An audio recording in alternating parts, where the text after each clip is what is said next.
అప్పుల బాధలు వెంటాడుతున్నాయా? అయితే 6 JVR వారి జాతిరత్నాలు ధరించండి. నమస్తే, వెల్కమ్ టు మనం టీవీ. ప్రస్తుతం నాతో పాటు అనలిస్ట్ కట్ట కార్తిక్ ఉన్నారు, మాట్లాడదాం. కార్తిక్ గారు నమస్తే అండి. నమస్తే. కార్తిక్ గారు, ఉపరాష్ట్రపతి ఎన్నిక జరుగుతోంది. లోక్సభ సభ్యులు, రాజ్యసభ సభ్యులు ఓటు హక్కు వినియోగించుకుంటున్నారు. ఇక్కడ మనం రెండు తెలుగు రాష్ట్రాల గురించి మాట్లాడుకుంటే, ఆంధ్రప్రదేశ్లో వైఎస్ఆర్ కాంగ్రెస్ పార్టీ స్ట్రాటజీని ఏ విధంగా అర్థం చేసుకోవాలి? వాళ్ళు చాలా ముందే ప్రకటన చేశారు, మేము ఎన్డీఏ అభ్యర్థికే మద్దతు తెలుపుతున్నాం అని చెప్పి. అంటే ఎన్డీఏ కూటమికి వాళ్ళు ఎందుకని మద్దతు తెలుపుతున్నారు? ఎందుకంటే ఇక్కడ ఆంధ్రప్రదేశ్లో ఎన్డీఏ ప్రభుత్వానికి, ఎన్డీఏ కూటమికి వ్యతిరేకంగా పనిచేసిన పరిస్థితి కదా. ఇందులో బీజేపీ, తెలుగుదేశం పార్టీ, జనసేన మొన్న సార్వత్రిక ఎన్నికలు 2024లో వాళ్ళకి వ్యతిరేకంగానే కదా వైఎస్ఆర్ కాంగ్రెస్ పార్టీ పోటీ చేసింది. మరి అలాంటి సందర్భంలో వీళ్ళు ఎన్డీఏ అభ్యర్థికే ఎందుకు మద్దతు తెలియజేశారు? దీని వెనకాల ఉన్నటువంటి అసలు అంతరార్థం ఏంటి, ఏం చెప్తారు? నిజం, మరి ఇవాళ ఉపరాష్ట్రపతి ఎన్నికలు జరగడం జరిగింది. దాదాపుగా అన్ని రాజకీయ పార్టీలు తమ ఏ కూటమిలో ఉన్నావో ఆ కూటమి పార్టీలకి మద్దతు ఇచ్చుకున్న ఎన్నిక లాంఛనమే. ఎన్డీఏ అభ్యర్థి సిపి రాధాకృష్ణన్ గెలుస్తారు. ఎన్నిక జరపాలి కాబట్టి జరిపారు తప్ప విజయం ఎవరిదో అన్నది అందరికీ తెలిసిన విషయమే. అయితే తెలుగు నేల మీద ఉన్న రాజకీయ పార్టీల వైఖరులు ఒకసారి గమనిస్తే, ఎన్డీఏ కూటమిలో ఉన్నాయి కాబట్టి టీడీపీ, జనసేన ఎన్డీఏ కూటమి అభ్యర్థికి సపోర్ట్ చేశాయి. తర్వాత కాంగ్రెస్ పార్టీ ఇండియా కూటమిలో ప్రధాన భాగస్వామి తెలుగు వాళ్ళని క్యాండిడేట్గా పెట్టడానికి తెలంగాణ ముఖ్యమంత్రి రేవంత్ రెడ్డి కారణం కాబట్టి కాంగ్రెస్ పార్టీ ఆటోమేటిక్గా వాళ్ళ అభ్యర్థి సుదర్శన్ రెడ్డికి వాళ్ళ సపోర్ట్ వాళ్ళు చేసుకున్నారు. ఇంకా ఉన్నది ఏ కూటమిలో లేని పార్టీలు రెండు, ఒకటి బీఆర్ఎస్, రెండు వైసీపీ. బీఆర్ఎస్ సహజంగా తెలుగు వాడైనా తెలంగాణ వాడైనటువంటి సుదర్శన్ రెడ్డికి జనరల్గా సపోర్ట్ చేయాలి బాధ్యతగా, ఎందుకంటే తెలంగాణ వాదంతో పుట్టిన పార్టీ కదా. తెలంగాణ వాడు ఉపరాష్ట్రపతి అయ్యే అవకాశం వచ్చినప్పుడు అతనికి సపోర్ట్ చేసే పరిస్థితులు ఉండాలి. కాకపోతే తెలివిగా బీఆర్ఎస్ ఏం చేసిందంటే, తెలంగాణ రైతుల యూరియా కష్టాలు ఎవరు తీరుస్తే ఆ కూటమి మద్దతు ఇస్తామని చెప్పాయి. అంటే ప్రజల కష్టాన్ని ముందు పెట్టాయి, ప్రజల అంశాన్ని ఎజెండాగా మార్చాయి. సో ఎన్నికలను ఆ రకంగా ఉపయోగించుకోవాలని బీఆర్ఎస్ అనుకుంది. సరే, యూరియా కష్టాల మీద ఏ రాజకీయ పార్టీ కూడా, అంటే కేంద్రంలో ఉన్న ఏ కూటమి కూడా ప్రధానమైనటువంటి హామీని బీఆర్ఎస్ పార్టీకి ఇవ్వలేదు. కాబట్టి బీఆర్ఎస్ పార్టీ ఎన్నికల్ని బైకాట్ చేస్తున్నట్టు ప్రకటించింది. సో దానికి కారణం ప్రజా సమస్యలను ముందు పెట్టింది, యూరియా సమస్యలు ముందు పెట్టింది. అది ఒక మంచి పరిణామే. ఏ ఎన్నికలైనా ప్రజా సమస్యల కోసం వాడుకోగలిగితే, ప్రజా సమస్యలని ఎజెండాగా మార్చగలిగితే అది ఒక మంచి పరిణామే. ఇక వైసీపీ పార్టీ ఎన్డీఏ కూటమికి సపోర్ట్ చేయాలని తమ డెసిషన్ ప్రకటించింది. మాజీ మంత్రి బొత్స సత్యనారాయణ తన పార్టీ వైఖరిని క్లియర్గా ప్రకటించారు. అవును.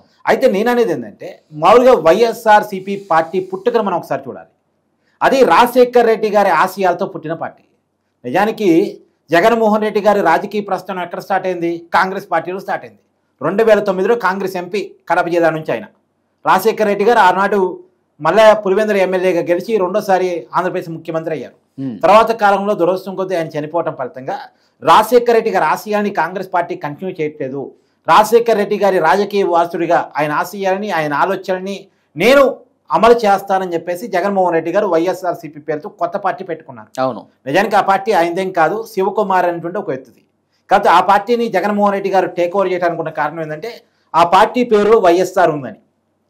నిజానికి వైఎస్ఆర్ అంటే యువజన శ్రామిక రైతు కాంగ్రెస్ పార్టీ. ఆ పార్టీ ఫుల్ ఫ్లెడ్జ్డ్ నేమ్ యాక్చువల్గా.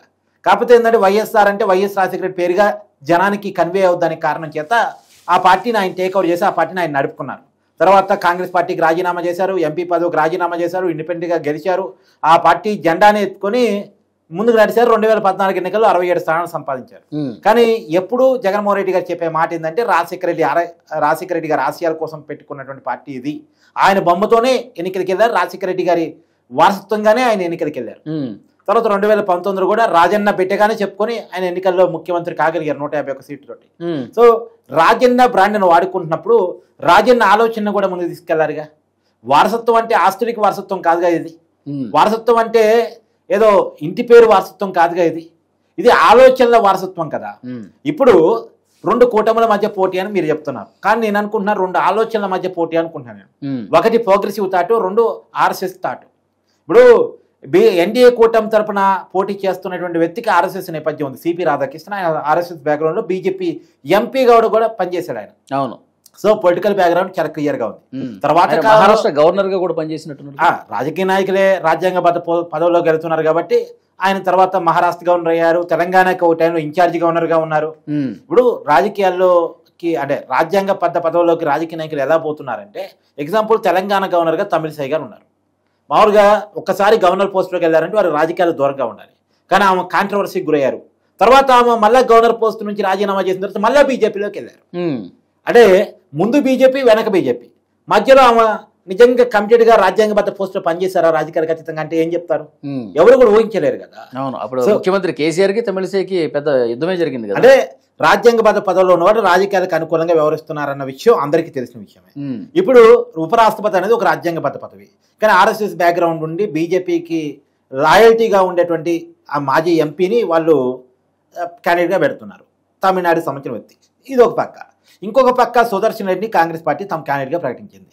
నిజానికి కాంగ్రెస్ పార్టీ కూడా రాజకీయ నాయకుడిని పెట్టేదేమో, వాళ్ళు గెలిచే అవకాశం ఉంటాయి. ఎట్టా గెలిచే అవకాశం లేదు కాబట్టి ఒక పద్ధతి అయిన పెడితే సమాజంలో కొద్దిగా చర్చన జరిగింది కదా అని చెప్పేసి సుదర్శన్ రెడ్డిని పెట్టి ఉండొచ్చు. మామూలుగా అయితే ఆయన కొద్దిగా ప్రోగ్రెసివ్ అటు మా న్యాయమూర్తిగా పనిచేసినటువంటి అనుభవం ఉంది, రాజ్యాంగ మీద పూర్తి అవగాహన ఉన్నటువంటి వ్యక్తి, అందులోనూ తెలుగువాడు.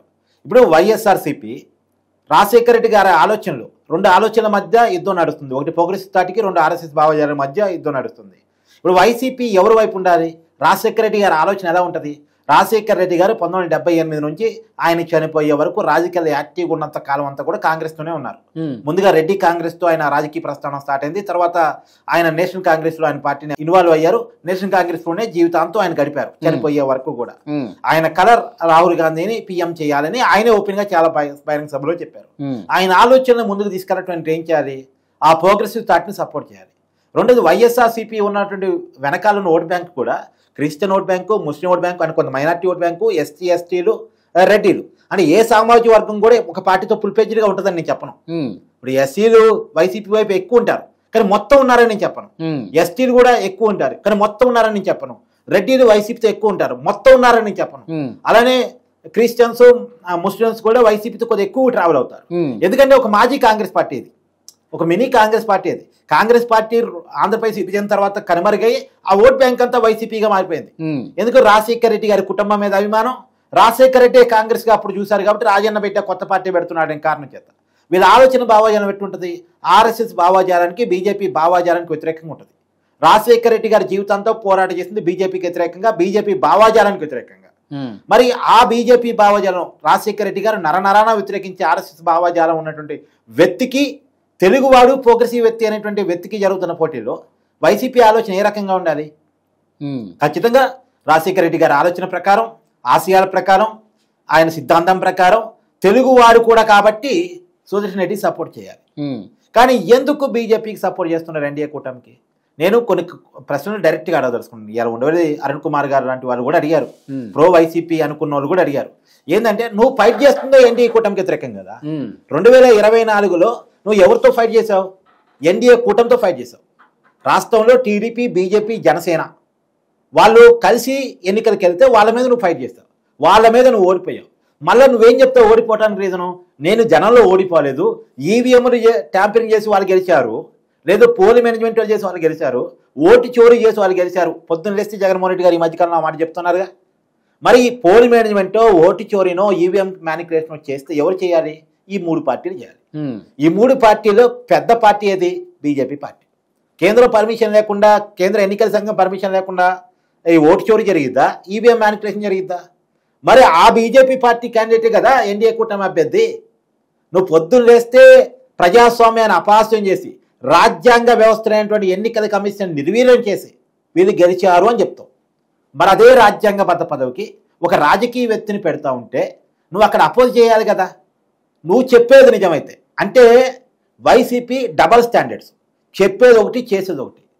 ఎందుకు బీజేపీ సపోర్ట్ చేస్తుంది? ఒకవైపు నిన్నోడిచ్చిన కూటమి పోటీ చేస్తుంది, ఒకవైపు నువ్వే చెప్తున్నా ఆ కూటమి రాజ్యాంగబద్ధ వ్యవస్థను నిర్వీర్యం చేస్తుందని. మరి నీ వాదనే నిజమైతే ఆ రాజ్యాంగబద్ధ వ్యవస్థను నిర్వీర్యం చేస్తున్నటువంటి ఎన్డీఏ కూటమికి నువ్వు సపోర్ట్ చేయకూడదు కదా. నువ్వు చెప్పేది అబద్ధం అయితే సపోర్ట్ చేయొచ్చు, కానీ నువ్వే చెప్పేది నిజమైతే సపోర్ట్ చేయొద్దు కదా. అంటే నీ వాదన అబద్ధం అని నువ్వే చెప్పదలుచుకున్నావా జగన్మోహన్ రెడ్డి గారు? తెలుగువాడు, ప్రోగ్రెసివ్ థాట్ ఉన్నవాడు, రాజ్యాంగబద్ధ వ్యవస్థల్లో అనుభవం ఉన్నవాడు, ఏ రాజకీయ పార్టీకి సంబంధం లేనివాడు, రాజశేఖర రెడ్డి భావాజాలానికి దగ్గరగా ఉన్నవాడు, అలాంటి వ్యక్తిని వదిలిపెట్టి రాజశేఖర రెడ్డి గారి భావాజాలానికి వ్యతిరేకుడైనటువంటి రాజకీయ నాయకుడు ఒక రాజ్యాంగబద్ధ వ్యవస్థలోకి వెళ్తా ఉంటే నువ్వు సపోర్ట్ చేసావు ఎందుకు? సరే పోనీ, ఆ పార్టీ వాళ్ళ ఇష్టం అది నేను ఒకటి చెప్తా. అప్పుడు ఇప్పుడు బీఆర్ఎస్ ఉందబ్బా, కొన్ని కండిషన్స్ పెట్టింది. అలా వైసీపీ ఏమన్నా ఎన్డీఏ కూటమికి కండిషన్స్ పెట్టిందా? నా రాష్ట్రంలో ప్రజలు యూరియాతో ఇబ్బంది పడుతున్నారు, ఇక్కడ ముఖ్యమంత్రి చంద్రబాబు నాయుడు గారు పట్టించుకోవట్లేదు, కాబట్టి నేను పట్టించుకుందాం అనుకున్నాను, మీరు యూరియా ఇస్తే మీకు ఓటేస్తా. యూరియా ఇవ్వాల్సింది, సప్లై చేయాల్సింది కేంద్రమే కదా, మీరు ఇవ్వండి యూరియా మా రైతులకి, నేను మీకు ఓటేస్తా. లేదు వైజాగ్ స్టీల్ ప్లాంట్ ప్రైవేటీకరించొద్దు అనేది, ప్రైవేటీకరించట్లేదని బాండ్ రాసివ్వండి, రిటర్న్గా రాసివ్వండి, అప్పుడు మీకు మేము సపోర్ట్ చేస్తాం. అంటే తెలుగు ప్రజలకు సంబంధించినటువంటి ఏదన్నా అంశాన్ని డిమాండ్ రూపంలో పెట్టి దాన్ని నెరవేర్చుకునేటువంటి ప్రయత్నం చేసి ఓటేశారా? అన్కండిషనల్గా బీజేపీకి ఎన్డీఏ కూటమికి సపోర్ట్ చేయాల్సిన అవసరం ఏంటి? ఇప్పుడు తమిళనాడు రాష్ట్రానికి సంబంధించిన వ్యక్తి ఎన్డీఏ కూటమి అభ్యర్థిగా పోటీ చేస్తున్నారు. ఇండియా కూటమిలో కాంగ్రెస్ తర్వాత పెద్ద పార్టీ డిఎంకే పార్టీ తమిళనాడులో అధికారం ఉంది. వాళ్ళని అడుగుతారు సహజంగా, తమిళనాడు వ్యక్తిని కాదని మీరు ఇండియా కూటమికి ఎట్లా వస్తారని వాళ్ళు అడుగుతారు. కానీ వాళ్ళు ఏం చెప్తున్నారు తెలుగుగా తెలుసా? వాళ్ళు ఏం చెప్తున్నారంటే, మేము ఎన్డీఏ కూటమి, మా తమిళ ఉపరాష్ట్రపతి అయితే మాకు హ్యాపీ, మేము సపోర్ట్ చేయడానికి ఎన్డీఏ కూటమి సిద్ధం. కాదు ఏంటంటే మా బిల్లులు రాష్ట్రపతి దగ్గర పెండింగ్ పెట్టారు, రాజ్యాంగ వ్యవస్థని నిర్వీర్యం చేస్తున్నారు. ఎప్పుడు మేము ప్రజల మద్దతుతో గెలిచిన వాళ్ళం, మేము అసెంబ్లీలో ఆమోదించిన బిల్లుని గవర్నర్ దగ్గర రాష్ట్రపతి దగ్గర పెండింగ్ పెడతా ఉన్నారు. కాబట్టి ఆ బిల్లులు వెంటనే ఆమోదించగలిగితే, బిల్లులు పెండింగ్ పెట్టకుండా ఉంటే, మా తమిళనాడు ప్రభుత్వానికి రాజ్యాంగ వ్యవస్థలో కోఆపరేషన్ చేస్తే మేము ఎన్డీఏ కూటమికి సపోర్ట్ చేస్తామని చెప్పేసి ఒక కండిషన్ పెట్టారు. అలా ఏమన్నా వైసీపీ పెట్టగలిగిందా? ఇప్పుడు నీ పక్కనే ఉన్న డిఎంకే పార్టీ కొన్ని కండిషన్స్ పెట్టింది, నీ పక్కనే నీ ఫ్రెండే అయినటువంటి బీఆర్ఎస్ పార్టీ కొన్ని కండిషన్స్ పెట్టింది. 2019లో జగన్మోహన్ రెడ్డి గారు ముఖ్యమంత్రిగా ప్రమాణ స్వీకారం చేసే రోజు వచ్చింది ఇద్దరు వ్యక్తులు, ఒకరు స్టాలిన్, రెండు కేసీఆర్. వీళ్ళిద్దరూ వీళ్ళ పార్టీల తరఫున కండిషన్స్ పెట్టారు ఎన్డీఏ కూటమికి, మేము సపోర్ట్ చేస్తాం కానీ కండిషన్స్ అప్లై అని పెట్టారు. మరి ఇప్పుడు జగన్మోహన్ రెడ్డి గారు ఏమైనా కండిషన్స్ పెట్టారా? ఏం పెట్టకుండా అన్కండిషనల్గా ఎందుకు సపోర్ట్ చేశారు అంటే, ఇక్కడ ఏదో బయట జనాలు రాజకీయ పరిశీలకులు కూడా మాట్లాడుకునేది ఏంటంటే, జగన్మోహన్ రెడ్డి గారికి కేసులు భయం ఉంది, జగన్మోహన్ రెడ్డి గారికి అరెస్ట్ భయం ఉంది, జగన్మోహన్ రెడ్డి గారి మీద 20 సిబిఐ ఈడీ కేసులు గతంలో ఉన్నాయి, వివేకానంద రెడ్డి గారి హత్య కేసు ఉంది, తర్వాత ఇప్పుడు కొత్తగా నమోదుతున్న కేసులు ఉన్నాయి. అందుకని బీజేపీతో ఒక లాలూచి చేస్తున్నాడు. ఆ లాలూచి ప్రకారమే బీజేపీకి అడిగినా అడగకపోయినా సపోర్ట్ చేస్తున్నాడు. ఈ రోజు కాదు, 2014 నుంచి ఎప్పుడు అవసరమైన లోక్సభలో, రాజ్యసభలో ఎలా అవసరం అంటే అలా ఉపయోగపడుతున్నాడు అన్కండిషనల్ గా. జగన్మోహన్ రెడ్డి గారు తన కేసుల విషయంలో రక్షించుకోవడం కోసం అనఫిషియల్ మిత్రుడిగా, ఇప్పుడు టీడీపీ ఏమో అఫీషియల్ పార్ట్నర్ బీజేపీకి, అనఫిషియల్ పార్ట్నర్గా వైసీపీ ఉంటా ఉంది అనేది చాలా మంది భావిస్తున్నమాట. దీన్ని నిజం చేస్తున్నారు జగన్మోహన్ రెడ్డి గారు. ఇంకొక మాట కూడా చెప్తాను నేను. ఇప్పుడు వైసీపీ చెప్పవచ్చు, బాగా కాంగ్రెస్ వ్యతిరేకం అబ్బా, మేము కాంగ్రెస్ వాళ్ళు మా మీద కేసులు పెట్టారు, రాజశేఖర రెడ్డి గారి మీద కేసులు పెట్టారు, అందుకని మేము కాంగ్రెస్ పార్టీకి వ్యతిరేకం, అందుకే కాంగ్రెస్ పార్టీకి వ్యతిరేకం కాబట్టి ఎన్డీఏ కూటమికి సపోర్ట్ చేస్తామని ఎవరైనా చెప్తే అది కూడా తప్పే అవుతుంది. ఎలా తప్పు అవుతుందంటే, నీ మీద కేసులు పెట్టడం వల్లే నువ్వు కాంగ్రెస్ పార్టీకి వ్యతిరేకంగా, ఎన్డీఏ కూటమికి వ్యతిరేకంగా అనుకుంటే, ఒకనాడు కేసులు పెట్టి జైలు నుంచి బయటకు వచ్చిన తర్వాత జగన్మోహన్ రెడ్డి గారు రాష్ట్రపతి ఎన్నికలు ఆనాడు జరిగితే, ఆనాడు కాంగ్రెస్ పార్టీ తరఫున, యూపీఏ తరఫున క్యాండిడేట్గా ఉన్నటువంటి కాంగ్రెస్ మాజీ నాయకుడు, మాజీ కేంద్ర మంత్రి అయినటువంటి ప్రణబ్ ముఖర్జీకి కొట్టేశారు జగన్మోహన్ రెడ్డి గారి పార్టీ, వైసీపీ పార్టీ. మరి ఆ రోజు ప్రణబ్ ముఖర్జీకి నువ్వు వెంట సపోర్ట్ చేస్తావు? కేసుల విషయం అయితే కాంగ్రెస్ పార్టీకి అభ్యర్థి సపోర్ట్ చేయకూడదుగా, సపోర్ట్ చేయొద్దు కదా. అంటే ఆనాటి ఆ వైఖరిని తీసుకున్నావు, ఈనాడు ఈ వైఖరిని తీసుకున్నావు. అంటే కాంగ్రెస్ కేంద్రంలో రాజ్యం వినంతకాలం కాంగ్రెస్కు శంకర్ ఉన్నావు. ఇప్పుడు కాంగ్రెస్ ఎప్పుడైతే ఆ ప్లేస్లో నుంచి పక్కకు పోయి ఆ ప్లేస్లోకి బీజేపీ వచ్చి బీజేపీ కేంద్రాన్ని నడుతుందో బీజేపీ చెప్పినట్టు చేస్తున్నాం. ఏంటి ఈ బానిసత్వం ఎందుకు? అప్పుడు కాంగ్రెస్కి బానిసత్వం ఎందుకు, ఇప్పుడు బీజేపీకి బానిసత్వం ఎందుకు? అంటే తనను తాను రక్షించుకోవటం కోసం, తన కేసు నుంచి తనను తాను కాపాడుకునే దానికోసం ఇదంతా చేస్తున్నాడా? అంటే కేంద్రాన్ని ధిక్కరిస్తే మనకి రాజకీయ మనుగడ లేదు అని చెప్పి ఫిక్స్ అయిపోయినట్టున్నాడు, అంతేనా? నిజానికి కేంద్రంతో ఫైట్ చేయాలి, కేంద్రంతో ఫైట్ చేయాలి. పొద్దున్న లేస్తే కేంద్రానికి, అంటే కేంద్రం పేరు పెట్టి మాట్లాడే ధైర్యం చేయడు కానీ ఈ కూటమిని విమర్శిస్తూ ఉంటాడు. ఈ కూటమిలో బీజేపీ భాగస్వామి అన్న విషయం జగన్మోహన్ రెడ్డి గారు మర్చిపోతున్నారా? అంటే జగన్మోహన్ రెడ్డి గారు తన అవసరాల కోసం రంగులు మారుస్తారు తప్ప, రాజశేఖర రెడ్డి గారి పేరు ఓట్ బ్యాంక్ కోసం వాడుకుంటారు తప్ప అతనికి ఏమాత్రం ప్రేమ లేదు. ఒకటి గుర్తుపెట్టుకో, రాజశేఖర రెడ్డి భావాజాలం, వైసీపీ ఓట్ బ్యాంక్ భావాజాలం, వైసీపీ సిద్ధాంతం, ఈ మూడింటికి కూడా ఎన్డీఏ కూటమిని సపోర్ట్ చేయడానికి వ్యతిరేకం. తన సిద్ధాంతాలు పక్కన పెట్టి, తన విధానాలు పక్కన పెట్టి ఎందుకు సపోర్ట్ చేయాల్సి, అంత రాజీ పడాల్సిన అవసరం ఎందుకు వచ్చింది? ఎలాంటి డిమాండ్ పెట్టకుండా నువ్వు లేవు కదా కూటమిలో. నేను ఎన్డీఏ కూటమిలో అఫీషియల్ గా ఉన్నానంటే మొత్తం కూడా అరెస్టుల భయంతోనే ఇన్ని భావజాలాలు ఉన్నా కానీ వీటిని అన్నింటినీ ధిక్కరించి ఆయన ఎందుకు బేషరతుగా సపోర్ట్ చేశాడంటే అరెస్టుల భయమే, అంతేనా? జగన్మోహన్ రెడ్డి గారికి 40% ఓట్ బ్యాంక్ ఏదైతే ఉందో ఆ 40% ఓట్ బ్యాంక్ మనోభావాలను జగన్మోహన్ రెడ్డి గారు కించపరుస్తున్నారు. ఆ ఓట్ బ్యాంక్ తన అవసరాల కోసం అమ్మేసుకుంటున్నారు. ఇది బాధ అనిపించే విషయం. ఆ 40% ఓట్ బ్యాంక్ ఆలోచించుకోవాలి. మనం ఏ నమ్మకంతో జగన్మోహన్ రెడ్డి గారు కోటేస్తున్నామో ఆ నమ్మకాన్ని ఆయన అవసరాల కోసం అమ్మేసుకుంటున్నాడు అనేటువంటి విషయాన్ని ఖచ్చితంగా ఆలోచించాలి. ఎందుకంటే ఇప్పుడు మైనార్టీలు ఉన్నారు, క్రిస్టియన్స్ ఉన్నారు, వైసీపీ ఓట్ బ్యాంక్ ప్రధానంగా ఉండే వీళ్ళు ఖచ్చితంగా ఆర్ఎస్ఎస్ భావజాలాన్ని గట్టిగా వ్యతిరేకించేటువంటి వ్యక్తులు. వీళ్ళు ఇలా జగన్మోహన్ రెడ్డి గారిని ఈ ఓట్ బ్యాంక్ ప్రజలంతా ఇప్పుడు ఆలోచిస్తారా లేదా? జగన్మోహన్ రెడ్డి ఆయనకి సపోర్ట్ చేయకూడదు కదా, ఎందుకు చేశాడు, నేను ఈసారి జగన్కి ఓటేయను అని అనుకునే పరిస్థితి ఉందా? అది ప్రజల విజ్ఞతగా వదిలేస్తున్నాను. వాళ్ళకు ఒక ఐడియా ఉంటుంది కదా, ఎందుకు సపోర్ట్ చేస్తున్నాడు అని కూడా ప్రజలు ఒక ఐడియా ఉంటుంది. నేను అనుకుంటున్నాను, నేను వైసీపీ కార్యకర్తలకు చెప్తున్నాను, రివ్యూ చేసుకోండి. మీ పార్టీ సరైన పందాలో పోతుందా లేదా? మీరు ఏ నమ్మకంతో అయితే జగన్మోహన్ రెడ్డి గారు పల్లకి మోస్తున్నారో, జగన్మోహన్ రెడ్డి గారిని భుజాన్ని ఎత్తుకుంటున్నారో, జగన్మోహన్ రెడ్డి గారిని ఆదరిస్తున్నారో, ఆదరణని ఆయన ఉపయోగించుకుంటున్నాడా అమ్మేసుకుంటున్నాడా అనేటువంటి విషయాన్ని ఖచ్చితంగా రివ్యూ చేసుకోండి. ఏ పరిస్థితుల వల్ల వైసీపీ 151 నుంచి 11 సీట్లు పడిపోయింది? ఏ నమ్మకాన్ని జనాల వైసీపీ కోల్పోతుంది? ఏ రాజశేఖర రెడ్డి గారి పేరు చెప్పుకొని జగన్మోహన్ రెడ్డి గారు రాజకీయాల్లోకి వచ్చారో, ఇవాళ ఆ రాజశేఖర రెడ్డి గారి కుటుంబం చిలవలు పలవలై ఒకరి మీద ఒకరు ఆరోపణ చేసుకుంటున్నటువంటి పరిస్థితి. రాజశేఖర రెడ్డి గారు ఉన్నంతకాలం ఉమ్మడి కుటుంబంగా రాజశేఖర రెడ్డి గారు, వివేకానంద రెడ్డి గారి కుటుంబం కలిసి ఉండేది. రాజశేఖర రెడ్డి గారు ఎప్పుడైతే మరణించారో దురదృష్టం కొద్దీ వివేకానంద రెడ్డి గారు హత్య చేయబడ్డారు. ఆ వివేకానంద రెడ్డి గారిని హత్య చేసింది ఎవరు అనేటువంటిది నేను చెప్పట్లే, సిబిఐ ఛార్జ్షీట్లో అవినాష్ రెడ్డి గారి పేరు ఉంది. అవినాష్ రెడ్డి గారు వైసీపీ ఎంపీగా ఉన్నారు. వివేకానంద రెడ్డి గారి కూతురేమో తండ్రి హత్య కేసులో న్యాయ పోరాటం చేసి రోడ్డు మీద ఉంది. చంపిన అనేటువంటి ఆరోపణలు ఎదుర్కొంటున్నటువంటి అవినాష్ రెడ్డి ఏమో వైసీపీ పార్టీ ఎంపీగా ఉన్నాడు. ఒకప్పుడు తల్లి రాజకీయాల్లోకి, అప్పుడు వాస్తవానికి విజయమ్మ గారు ఎప్పుడూ రాజకీయాల్లో ఉన్నటువంటి వ్యక్తి కాదు, కానీ జగన్మోహన్ రెడ్డి గారు తన అవసరాల కోసం రాజకీయాల్లోకి తీసుకొచ్చారు. ఆ విజయమ్మని పులివెందుల ఎమ్మెల్యేగా గతంలో నిలబెట్టారు. ఆ విజయమ్మని 2014 ఎలక్షన్స్లో వైజాగ్ ఎంపీగా పంపించారు. 2019 ఎన్నికల్లో ఏ సీటు ఇవ్వలేదు. తర్వాత ఆమెకున్నటువంటి పార్టీ పెట్టినప్పుడు పార్టీ గౌరవ అధ్యక్షురాలు ఇచ్చిన పోస్టును కూడా పీకి పడేసి పక్కన నెట్టేశారు. ఇప్పుడు ఏకంగా తల్లి మీదే ఎన్సీఎల్టీలో కేసేసి ఆర్థిక విషయాల్లో ఫైట్ చేస్తూ ఉన్నారు. ఈవెందో చెల్లి అయితే ఇక చెప్పవసరం లేదు. షర్మిల గారు రోజు గట్టిగానే మాట్లాడుతున్నారు. షర్మిల గారికి జగన్మోహన్ రెడ్డి గారికి వచ్చిన వివాదాల గురించి, రాజకీయపరమైన ఆర్థికపరమైనటువంటి విషయాల్లో వచ్చిన విభేదాల గురించి నేను కొత్తగా ఎక్స్ప్లెయిన్ చేయవలసిన లేదు, తెలుగు వీడియో వాళ్ళందరికీ తెలుసు. కాబట్టి నేను చెప్పేది ఏంటంటే, రాజశేఖర రెడ్డి గారి కుటుంబం చిలువల పలవలై ఒకళ్ళ మీద ఒకళ్ళు పోరాటం, ఒకళ్ళు న్యాయ పోరాటం చేసుకుంటున్నారు, ఒకళ్ళు ఆర్థిక పోరాటం చేసుకుంటున్నారు, ఇంకో రాజకీయ పోరాటం చేసుకుంటున్నారు. ఇలా కావటానికి కారణం ఎక్కడుంది అంటే, జగన్మోహన్ రెడ్డి గారి చేతిలోకి పెద్దరికం ఎప్పుడైతే వచ్చిందో ఆ కుటుంబం చిలువలు పలవైంది. రాజశేఖర రెడ్డి గారి పేరుని వాడుకోవడం తప్ప ఆయన ఆశయాలను ముందుకు తీసుకెళ్లడు అనేటువంటి విషయం ఎప్పుడైతే అర్థమైందో ఆ కుటుంబం దూరమైంది, ఆయన అభిమానం దూరం అవుతూ ఉన్నారు. వాళ్ళ పార్టీ కార్యకర్తలు కూడా ఏ ఆశయాల కోసం మనం పార్టీని పెట్టాం, ఎటువైపు మనం వెళ్తున్నాం, ఇది రివ్యూ చేసుకోవాలని నేను అనుకుంటాను. Thank you.